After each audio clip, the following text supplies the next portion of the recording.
ನಾವೇನು ಇದಕ್ಕೆ ನೀರು ಕೊಟ್ಟಿಲ್ಲ, ಡ್ರಿಪ್ ಪೈಪ್ ಹಚ್ಚಿಲ್ಲ, ನೀರೇ ಇಲ್ರಿ. ಮೊಟ್ಟ ಮೊದಲೇ ನೀವೇನು ಯೂರಿಯಾ ಅಂತಿಲ್ಲ, ಆ ಬೇನ್ ಬೀಜದೊಳಗೆ ಹಿಂಡಿ ಒಳಗೆ ಸಿಕ್ಕಾಪಟ್ಟಿ ಯೂರಿಯಾ ಐತಿ.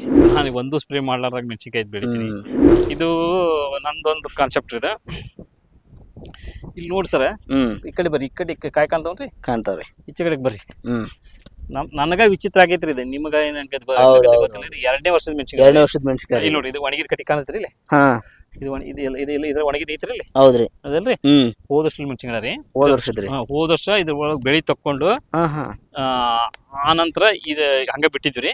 ಇನ್ನೊಂದಿಷ್ಟು ಗಿಡ ತೋರಿಸ್ತೀನಿ ಬರ್ರಿ ಇಲ್ಲಿ, ಆನಂತರ ಎಕ್ಸ್ಪ್ಲೇನ್ ಮಾಡ್ತೀನಿ ನಿಮ್ಮ.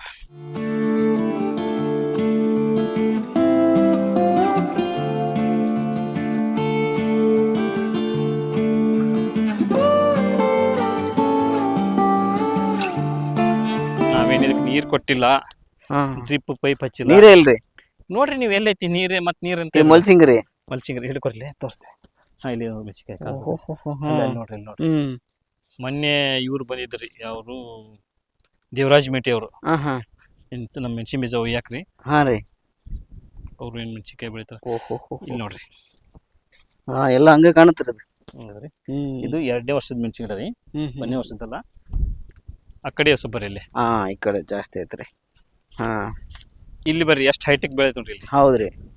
ಈಗ ಇನ್ನೊಂದ್ ಪ್ರಶ್ನೆ ರೀ, ಈಗ ನೆಳ್ಳಾಗ ಬರಲ್ಲ ಅಂತಾರೆ. ನೆಳ್ಳಾಗ ಬರಂಗಿಲ್ಲ, ಗಿಡ ಕಡ್ದೋಗಿರಿ, ಬುಡಕ್ ಬರಂಗಿಲ್ಲ, ಗಿಡ ಮೊದ್ಲೇ ಕಡಿರಿ ಅಂತಾರ. ಹೌದ್ರಿ. ಇದು ತುಸು ಹೆಚ್ಚು ಕಡಿಮೆ ಇಂತಾವ್ 25 ಬೇವಿನ ಗಿಡ ಅದಾವ, ನೀವು ನೋಡಿರ್ಬೇಕ. ಹೌದ್ರಿ. ಇವು ಯಾವ ಒಂದು ಬೇವಿನ ಗಿಡನೂ ನಾ ಮಾಡಿದಲ್ರಿ. ಇದು ಕಾಗಿ ಮಾಡಿದ್ರಿ. ಆ ಕಾಗಿ ಏನ್ ಮಾಡ್ತಿ ಅಂತಂದ್ರ, ಈ ನಾವ್ ಹೆಂಗ್ ಮಾವಿನ ಹಣ್ಣು ಹೆಂಗ್ ಚೆನ್ನಾಗಿ ತಿಂತಿದಲ್ರಿ, ಹಂಗ ಬೇವಿನ ಬೀಜ ಚೆನ್ನಾಗಿ ತಿಂತೈತ್ರಿ ಅದ.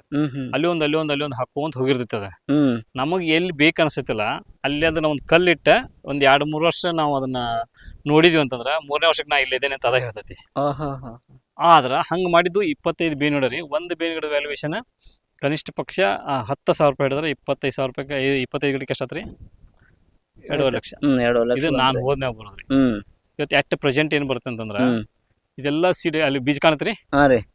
ಕಾಣತೇನ್ರಿ ಇಲ್ಲಿ? ಕಾಣತ್ರಿ, ಇಲ್ಲೇ ಕಾಣತ್ರಿ, ಇಲ್ಲಿ ಮೇಲೆ ಇಲ್ಲಿ ಕೆಳಗೆ ಬಿದ್ದ ನೋಡ್ರಿ.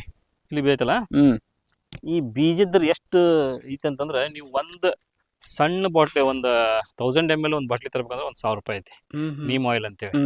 ಇದು ಕನಿಷ್ಠ ಪಕ್ಷ ಒಂದ್ 15-20 kg ಬೀಜ ಹಿಡ್ಕೊಂಡು ನೀವು 15-20 kg ಬೀಜನ ನೀವು ಟ್ರ್ಯಾಕ್ಟರ್ಗೆ ಪೌಡರ್ ಮಾಡಿ ಹಾಕಿ ನೀವು ಹೊಲಕ್ಕೆ ಹಾಕಿದ್ರ, ಮೊಟ್ಟ ಮೊದಲೇ ನೀವೇನು ಯೂರಿಯಾ ಅಂತಿಲ್ಲ, ಆ ಬೇವಿನ ಬೀಜದೊಳಗೆ ಹಿಂಡಿ ಒಳಗೆ ಸಿಕ್ಕಾಪಟ್ಟಿ ಯೂರಿಯಾ ಐತಿ. ಅದನ್ನ ನೀವು ಲಿಕ್ವಿಡ್ ಮಾಡಿ ಅದನ್ನ ನೀರೊಳಗೆ ನೆನೆಸಿ ಒಂದು 20 ಲೀಟರ್ ನೀರಿನಾಗ ಒಂದು 5 kg ಬೇವಿನ ಹಿಂಡಿನ ನೆನೆ ಇಟ್ಟು ಅದಕ್ಕೊಂದು ಸಾಬೂನು ಕೂಡಿಸಿ ಮರನೇ ದಿನ ಅದನ್ನ ಸ್ಪ್ರೇ ಮಾಡಿದ್ರೆ, ಅದ್ರ ಒಳಗೆ ಒಂದು ಅಜಾಡಿನ್ ರೆಕ್ಟಿನ್ ಅನ್ನೋ ಒಂದು ರಾಸಾಯನಿಕ ವಸ್ತು ಇರುತ್ತೆ. ಅದು ಏನ್ ಮಾಡ್ತೈತಿ ಅಂತಂದ್ರ, ನಮ್ಗೆ ಹಾನಿ ಮಾಡುವಂತ ಕೀಟಗಳ ಮೊಟ್ಟಿ ಮ್ಯಾಗ ಬಿತ್ತಂತಂದ್ರೆ ಮೊಟ್ಟೆ ಹಚ್ಚಂಗಿಲ್ಲ, ಅಂದ್ರೆ ಮರಿ ಮಾಡ್ಸಂಗಿಲ್ಲ. ಅದು ಕೆಲಸ ಮಾಡ್ತೀವಿ. ಅಷ್ಟಲ್ದ ಇದು ಲೀವ್ಸ್ ಐತಿ ನೋಡ್ರಿ. ಈಗ ಎಷ್ಟು ಟ್ರ್ಯಾಕ್ಟರ್ ಆಗ್ಬೋದು, ಇದೆಲ್ಲ ಇಲ್ಲಿ ಹರಿದ ಒಂದ್ ಟ್ರ್ಯಾಕ್ಟರ್ ಹಾಕತ್ರಿ. ಅದು ಎಲ್ಲ ನಾವ್ ಹೇಳಕತ್ತೀವಿ ಗ್ರೀನ್ ಮೆನ್ಯೂರ್ ಇದು ಎಷ್ಟು ಗ್ರೀನ್ ಮೆನ್ಯೂರ್ ಹಾಕತ್ರಿ. ಮತ್ತೆ ಇದು ಕಡ್ಡಿ ಬೀಳ್ತೈತಿ. ಹಂಗಾಗಿ ನಾನು ಇದು ಮೆಣಸಿನ ಗಿಡ ಎಲ್ಲಿ 20 ವರ್ಷದ ಬೀಜ ಐತಿ ನನ್ನ ಮೆಣಸಿನ ಗಿಡ, ಎಲ್ಲಿ ಬರ್ಲಿಲ್ಲ ಅಂದ್ರೆ ಮೆಣಸಿನ ಗಿಡ ಬೇವಿನ ಗಿಡ ಬುಡಕ್ ಬರ್ತೈತಿ. ಒಂದು ಕಾನ್ಸೆಪ್ಟ್ ರೀ. ಮತ್ತೇನ್ ಹೊಸದ್ ಏನ್ ಮಾಡಿದೆ ಅಂದ್ರೆ, ಸಾಕಷ್ಟು 3-4 ವರ್ಷ ಅಲ್ಲಿ ಗಿಡ ಬುಡಕ್ ಬಿಟ್ಟು ನೋಡ್ತಿದ್ದೆ, ಅದನ್ನ ಚೆನ್ನಾಗಿ ಬರ್ತಿತ್ತ. ಹಂಗ ಹೊಲನ ಯಾಕೆ ಬಿಡಬಾರ್ದು ಅಂತ ಹೇಳಿ ಈ ವರ್ಷ ಸ್ಪ್ರೇ ಮಾಡಿ. ಇದಕ್ಕೆ ಕಾಣಿಸ್ತೈತೆ ಒಣಗಿದ ಕಟ್ಟಿಗೆ ಹೌದ್ರಿ, ಇಲ್ಲಿ ಎಲ್ಲ ಹಚ್ಚೈತಿಲ್ರಿ. ಇದು ಹೋದ ವರ್ಷದ್ರಿ. ಇದೆಲ್ಲ ಆಕಳ ದನ ಮೇದೂರಿ, ಇದನ್ನ ಮೇದೆಲ್ಲ ಪೂರ್ತಿ ಮಲ್ಚಿದ್ದಿಲ್ಲ. ಯಾವಾಗ ಡಿಸೆಂಬರ್, ಜನವರಿ, ಫೆಬ್ರವರಿ, ಮಾರ್ಚಕ್ರಿ ಇದೆಲ್ಲ ನಮ್ಮ ಹೊಲದಾಗ ಏನ್ ಕ್ರಾಪ್ ರೆಸಿಡ್ಯೂ ಬಂತಲ್ಲ, ಕಡ್ಡಿಗೆ ಬೆಂಕಿ ಹಚ್ತಾರಲ್ಲ, ಅಂತದೆಲ್ಲ ನಾವು ಕೂಡಿಸಿ ತಗೊಂಡು ಇದಕ್ಕೆ ಲೈವ್ ಮಲ್ಚ್ ಮಾಡಿದ್ರಿ. ಈಗ ಲೈವ್ ಮಲ್ಚ್ ಮಾಡೋದಲ್ಲ ಅದರದರಿ ಇದು. ಇದ ಕ್ರಾಪ್ ರೆಸಿಡ್ಯೂ ಮಲ್ಚ್ ಮಾಡಿದ್ರಿ. ಮಲ್ಚ್ ಮಾಡಿದ್ ಬಿಟ್ಟು ನಮ್ದು ಅಲ್ಪ ಸ್ವಲ್ಪ ಗೊಬ್ಬರ ಹಾಕಿದ್ ಬಿಟ್ಟು ಏನೂ ಮಾಡಿಲ್ಲ ನಾನು. ಯಾವ್ದು ಇಂಟರ್ ಕಲ್ಟಿವೇಶನ್ ಮಾಡಿಲ್ಲ, ಎಡಿ ಕುಂಟಿ ಹೊಡೆದಿಲ್ಲ, ನೀರ್ ಹಚ್ಚಿಲ್ಲ, ಮತ್ತೆ ಯಾವ್ದು ಸ್ಪ್ರೇ ಅಂತ ಗೊತ್ತೇ ಇಲ್ಲ. ಮತ್ತೆ ಆದ್ರೂ ಬಂತಿಲ್ರಿ.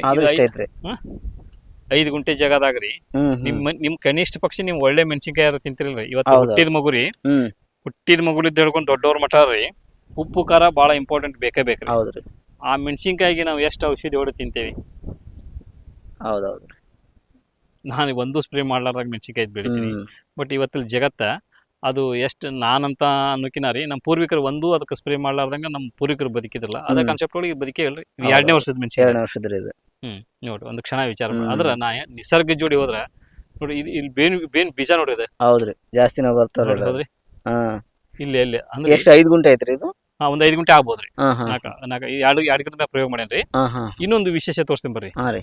ಜಸ್ಟ್ ಒಂದು ದಪ್ಪ ಸಣ್ಣ ಇಷ್ಟು ಕಡ್ಡಿಯಷ್ಟು ಬೇರ್ರಿ ಭೂಮಿಯಾಗ ಐತಿ. ಅದು ಎಷ್ಟು ಹೆಲ್ದಿ ಐತಿ ನೋಡ್ಬರ್ರಿ. ಈ ಕೌಡಂಗಿಗೂ ಅಲ್ಲಿ ಇತ್ತಲ್ಲ ಆ ಕೌಡಂಗಿಗೂ ಎಷ್ಟೇ ವ್ಯತ್ಯಾಸ. ಕನ್ವರ್ಸೇಷನ್ ಆಗ್ಬೇಕಲ್ರಿ. ಹೌದು, ಇದಾಗ್ಬೇಕಿನ ಟೈಮ್ ತಗೊಳತ್ತೆ. ಅರ್ಥ ಆಯ್ತಿಲ್ಲ. ಅದಕ್ಕೆ ನಾ ಯಾಕೆ ನನ್ನ ತಲೆಯಾಗ ಸಗಣಿ ತುಂಬ್ಕೊಂಡೀನಿ, ನನ್ನ ಉಸಿರ ಸಗಣಿ ಯಾಕಂತೀನಿ ಅಂದ್ರೆ ಅಷ್ಟು ಸಗಣಿ ನನಗೆ ಹಿಡಿಸೈತಿ. ಅಷ್ಟು ನನಗೆ ಪರಿಣಾಮಕಾರಿ ಕೆಲಸ ಕೊಟ್ಟೈತ್ರಿ. ನಾ ಎಲ್ಲರೂ ಹೊಂಟ ನನ್ನ ಡುಬ್ಬದ ಮೇಲೆ ಸಗಣಿನೇ ಇರ್ತೈತ್ರಿ. ಹಂಗ ನನಗೆ ಸಗಣಿ ಅಂತಂದ್ರೆ ಅಷ್ಟ ನನ್ನ ಉಸಿರ. ಎಲ್ಲೆಲ್ಲ ಕಾಯಿ ಕಾಣ್ತ್ರಿ? ಹೌದ್ರಿ, ಎಲ್ಲ ಕಾಣತ್ರಿ. ಇಲ್ಲಿ ಬರ್ರಿ, ಇದಕ್ಕೊಂದ್ ಸ್ವಲ್ಪ ಇಡ್ರಿ ನೋಡಿ. ಎಷ್ಟು ಎಲಿ ನಾನು ಹರ್ಕೊಂಡು ತಿನ್ಲಿಪ್ಪ ಅನ್ನಷ್ಟು ಚೆನ್ನಾಗೈತಿ. ನಾವ್ ಏನ್ ಸ್ಪ್ರೇ ಮಾಡಿದ್ರೆ ಈ ತರ ಆಗ್ಬೋದು ಅಂತೀರಿ. ಹೌದೌದೌದು. ಇಲ್ಲಿ ಬರ್ರಿ. ಹೌದ್ರಿ, ಎಷ್ಟು ಫ್ಲವರ್ ಸ್ಟೇಜ್ ಐತ್ರಿ ಇದೆ. ಮತ್ ಮಳೆ ಐತ್ರಿ? ಮಳೆ ಏನಿಲ್ರಿ ಈಗ. ಇಲ್ಲ ಅಲ್ಲ, ಈಗ ಅಲ್ರಿ, ವರ್ಷಗಟ್ಲೆ ಇಲ್ಲ ಫ್ಲವರ್ ಎಲ್ಲ ಹೆಂಗ್ ಕಾಣತ್ತೀರಿ? ಹೌದ್ರಿ, ಇಲ್ಲಿ ಕಾಣತ್ರಿ ಸರ್. ಇದನ್ನ ನೋಡ್ರಿ, ಎಷ್ಟು ಹೆಲ್ದಿ ಐತಿ ನೋಡ್ರಿ. ಇದು ಕಟ್ಟಿಗೆ ನೋಡ್ರಿ, ಇಲ್ಲಿ ನೋಡ್ರಿ ಸರ್, ಎಷ್ಟು ಬೇರೆ ಎಷ್ಟು ಹಿಡಿದ ಒಂದ ಬೇರೆ ಹಿಡಿದ್ ನೋಡ್ರಿ. ಹೌದ್ರಿ, ಎಲ್ಲಿದ್ದ ಸಿಗತೈತಿ ನೋಡ್ರಿ. ಇಲ್ಲಿ ಬ್ರಾಂಚಸ್ ಬಂದ್ರಿ ನೋಡ್ರಿ ಸರ್. ಹೌದ್ರಿ, ಇಷ್ಟು ಒಣಗಿದ ಕಟ್ಟಿಯಾಗ್ರಿ, ವಂಡರ್ಫುಲ್ ರೀ. ಇದು ಬಹಳ ಇಂಪಾರ್ಟೆಂಟ್. ಹೌದೌದ್ರಿ ಸರ್. ಈಗ ಇನ್ನೊಂದ್ ನೋಡ್ದೆ ಇಲ್ಲಿ, ಈಗ ಇನ್ನೊಂದ್ ಇಲ್ಲಿ ಗಿಡಕ್ಕೆ ರೋಗ ಐತೆ. ರೋಗ ಇಲ್ಲ, ಮುಟ್ ರೋಗ ಐತೆ. ಇದಕ್ಕಿಲ್ಲ ರೀ. ಇದು ಮತ್ ಸರಿ ಹೋಗುತ್ತಾ ಅಥವಾ ಇರುತ್ತಾ ತೆಗ್ದು ಹಾಕ್ಬೇಕ್ರಿ ಇದನ್ನ? ಹಂಗೇನಿಲ್ಲ ಸರ್. ಒಂದ್ ನನ್ ಪ್ರಕಾರ ಇದ್ರದ್ದು ಬೀಜದ ಜನರೇಷನ್, ಇದ ಬೀಜ ಏನ ಕ್ವಾಲಿಟಿ ಚೆನ್ನಾಗಿರಕಿಲ್ಲ. ನಾವೆಲ್ಲ ಏನ್ ಅನ್ಸುತ್ತೆ ಅಂದ್ರೆ ಒಮ್ಮೆ ಸರಿ ಮುಟ್ರೋಗ ಬಂದ್ರೆ ಎಲ್ಲಕ್ಕೂ ಮುಟ್ರೋಗ ಬರ್ತೈತಿ ಅಂತೀವಿ. ಬಟ್ ಇಲ್ಲಿ ನೋಡಿದ್ರ ಅಲ್ಪ ಸ್ವಲ್ಪ ಬಂದೈತಿ, ಇಲ್ಲ ಅಂತಲ್ಲ. ಆದ್ರೆ ಇಷ್ಟು ಬಂದಿಲ್ಲ. ಮತ್ತೆ ಫ್ಲವರ್ ಐತಿ, ಹೂ ಐತಿ. ಮತ್ತೆ ಕೆಲವೊಂದಿಷ್ಟು ಸರಿ ನಾನು ಈ ಮುಟ್ಟಿ ರೋಗ ಬರ್ತೈತಲ್ರಿ. ಮುಟ್ಟಿ ರೋಗ ಬಂತಂದ್ರ ತನ್ನ ಎಲಿಗಳನ್ನ ತಾವು ಉದುರ್ಸ್ಕೊಳೋದು ಎಲ್ಲ ಮಾಡ್ತೈತ್ರಿ. ಅದು ಎಲ್ಲಿ ಉದ್ರಿಂದ ನನಗೊಂದ್ ಏನ್ ಹೊಸ ಸಿಕ್ಕೈತಿ ಅಂದ್ರ, ಇದೆಲ್ಲ ಕಟ್ಟಿಗೆ ಎಲ್ಲ ಒಣಗಿತ್ರಿ, ಜಳ ಒಣಗಿತ್ತ. ಎಲ್ಲ ಪೂರ್ತಿ ಒಣಗಿತ್ತ. ಈಗ ಮಳೆಗಿಂದ ಸಿಗ್ತೈತ್ರಿ. ಮತ್ತೆ ಹಿಂಗ್ ಒಣಗಿಂದ ಮತ್ ಸಿಗಿತೈತಲ್ಲ ನಮ್ಮ ಭಾಷೆದೊಳಗ ಪ್ರೂನಿಂಗ್ ಮಾಡಕ್ ಹೊಂಟೇವಿ.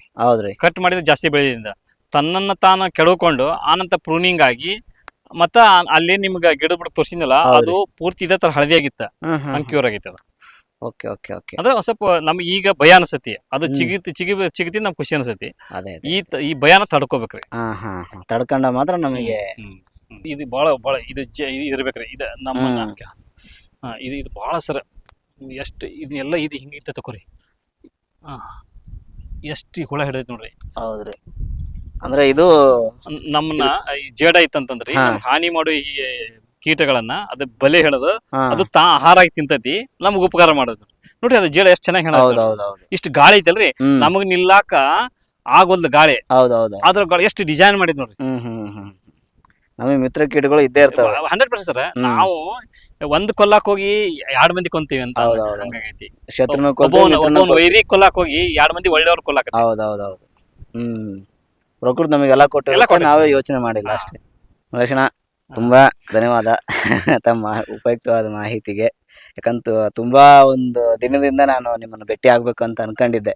ಯಾಕಂದ್ರೆ ನಾನು ಒಂದ್ಸರಿ ಗಜೇಂದ್ರಗಢದಲ್ಲಿ ಶೂಟ್ ಮಾಡಿದಾಗ ಒಬ್ರು ಹೇಳಿದ್ರು ನಿಮ್ ಬಗ್ಗೆ, ಮಲೇಶಪ್ಪ ಬಿಸಿ ರೊಟ್ಟಿ ಅಂತ. ನನಗೆ ಅಲ್ಲ, ಕಾಲಕಾಲೇಶ್ವರ ಮಾಡಿದ್ರಿ.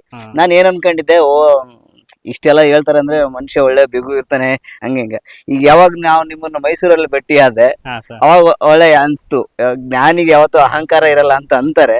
ಅದನ್ನ ನಾನು ನಿಮ್ಮ ಮುಖಾಂತರ ಒಂದು ತಿಳ್ಕೊಂಡೆ. ತುಂಬಾ ಧನ್ಯವಾದ ನಿಮ್ಮ ಉಪಯುಕ್ತವಾದ ಮಾಹಿತಿಗೆ. ತಮ್ಮ ನಂಬರು ಹಾಕಿರ್ತೀನಿ. ಯಾರಾದ್ರೂ ರೈತರು ಈ ಘನಜೀವಾಮೃತದ ಬಗ್ಗೆ ಆಗಿರ್ಬೋದು ಅಥವಾ ಇದ್ರ ಗೊಬ್ಬರದ ಬಗ್ಗೆ ಕೇಳಿದ್ರೆ ಒಂದು ಉಪಯುಕ್ತವಾದ ಮಾಹಿತಿ ಕೊಡಿ. ನಮ್ಮ ಚಾನಲ್ಗೆ ನಿಮ್ಮ ಸಂದರ್ಶನ ಕೊಟ್ಟಕ್ಕೆ ನಿಮಗೆ ಪೂರ್ವಕವಾದ ಧನ್ಯವಾದ ಸರ್. ತಾವು ಬಹಳ ಸರಳ ಸಜ್ಜನಿಕೆಯ, ತಾವು ದೂರದಿಂದ ಬಂದು ಬಹಳ ದಿನದಿಂದ ಮೈಸೂರಾಗ ಭೇಟಿ ಆದಾಗ ಇಲ್ಲ ನಿಮ್ ಜೋಡಿ ಬರ್ಬೇಕಂತೇಳಿ, ಮತ್ತ ಶ್ರೀ ಫಾರ್ಮ್ನೊಳಗೆ ಸಾಕಷ್ಟು ಟೈಮ್ ಕಳೆದ ಸ್ಪೆಂಡ್ ಮಾಡೀವಿ. ಬಹಳ ಅನ್ಯೋನ್ಯವಾದ ಪ್ರೀತಿ ತಮ್ಮ ಎಲ್ಲ ತಾವು ನಮ್ಮ ತೋಟಕ್ಕೆ ಬಂದಿದ್ದು ಬಹಳ ಖುಷಿ ಆಯ್ತು. ಆ ಪ್ರೀತಿ ಇಟ್ಕೊಂಡು ನೀವು ಬರ್ಬೇಕು ಅನ್ನೋ ತುಡಿತಾ ಇವತ್ತು ನಮಗೂ ಹೊಟ್ಟೆ ತುಂಬಿಸೈತಿ, ತಮಗೂ ಒಂದು ಹೊಟ್ಟೆ ತುಂಬೈತಿ ಅಂತ ತಿಳ್ಕೊಂಡಿನಿ. ಇದರ ಸಗಣಿ ಬಗ್ಗೆ ಆಗಲಿ, ನನ್ನ ಕೃಷಿ ಬಗ್ಗೆ ನನಗೆ ತಿಳಿದಷ್ಟನ್ನ ನಾನು ಇರೋ ಮಟ್ಟ ಯಾವುದನ್ನು ಮುಚ್ಚಿಡೋದಿಲ್ಲ. ನನಗೇನು ತಿಳಿದೈತಲ್ಲ ಅದನ್ನು ಮೊದಲಿಗೆ ನಿಮ್ಗೆ ನಾನು ಸಾಕಷ್ಟು ಸಲ ಅಂದಿರ್ಬೇಕು, ನಾನು ಇಂಥದ್ದೊಂದು ಹೊಸಾದ್ ಮಾಡೇನ್ರಿ, ನೀವು ಬರ್ರಿ ಅದಂತ ಸಾಕಷ್ಟು ನಿಮ್ಮ ಫೋನ್ಯಾಗ ಮಾತಾಡಿದಾಗ ಹೇಳ್ತೀನಿ. ಬಟ್ ನನ್ನ ಕನಸು ಏನಂತಂದ್ರೆ ರೈತ ಸಸ್ಟೈನೇಬಲ್ ಆಗ್ಬೇಕ್ರಿ. ಅವ ಸ್ವಂತ ಸ್ವಾಭಿಮಾನಿಯಾಗಿ ತನ್ನದನ್ನ ತಾ ಬಳಸಿ ಬದುಕ್ಬೇಕ್ರಿ, ಸಮಾಜಕ್ಕೆ ಒಳ್ಳೆ ಆಹಾರ ಕೊಡ್ಬೇಕು, ಹೌದೌದು. ತಾನು ಸಸ್ಟೈನೇಬಲ್ ಆಗಿ ಇರ್ಬೇಕು ಅನ್ನೋದು ಒಂದು ಕನಸು. ಹಂಗೆ ನಮ್ಮ ಪೂರ್ವಿಕರಿದ್ರೆ ಮುಖ್ಯ ಈಗ ಒಂದು ಯಾವ್ದಾದ್ರು ಒಂದು ಮಠಕ್ಕಾಗ್ಲಿ ಯಾವ್ದಾರ ಒಂದು ಅಂತಂದ್ರೆ ಅಲ್ಲಿ ಮಠಾಧೀಶರದ ಕೊನೆಯ ಆಸೆ ಏನಿರುತ್ತೆ ಅಂದ್ರೆ ಈ ಮಠ ಚೆನ್ನಾಗಿ ನಡೆಸ್ಕೊಂಡು ಹೋಗ್ಬೇಕಂತಂದ್ರೆ ಒಂದು ಮರಿ ಚೆನ್ನಾಗಿರ್ಬೇಕಂತೇಳಿ. ಹೌದು. ಹಂಗ ನನ್ನ ಕನಸು ಏನಂತಂದ್ರೆ ಈ ಕೃಷಿ ಕುಟುಂಬದೊಳಗೆ ಸಾಕಷ್ಟು ರೈತರು ಸಾಕಷ್ಟು ಶ್ರಮ ಪಟ್ಟು ಸಾಕಷ್ಟು ನಮ್ಮ ಒಳ್ಳೆ ಮಣ್ಣನ್ನು ಬಿಟ್ಟು ಹೋಗ್ಯಾರ. ಹಂಗ ನಾವು ಅದನ್ನ ಅವ್ರ ಜವಾಬ್ದಾರಿ ನಮ್ಮ ಹೆಗಲಿಗೆ ತಗೊಂಡು ನಾವಿವತ್ತು ಬದುಕ್ತೀವಿ ಅನ್ನುವಂಥ ರೈತರು ಬೆಳೀಲಿ, ಈ ಸಮಾಜಕ್ಕೆ ಒಳ್ಳೆ ಆಹಾರ ಕೊಡಲಿ ಅನ್ನೋದೇ ನಂದೊಂದು ಕನಸು. ತಮಗೂ ತುಂಬ ಹೃದಯ ಧನ್ಯವಾದಗಳು, ತಮ್ಮ ವೀಕ್ಷಕರಿಗೂ ತುಂಬ ಹೃದಯ ಧನ್ಯವಾದಗಳನ್ನ ಹೇಳ್ತೇನೆ. Thank you sir.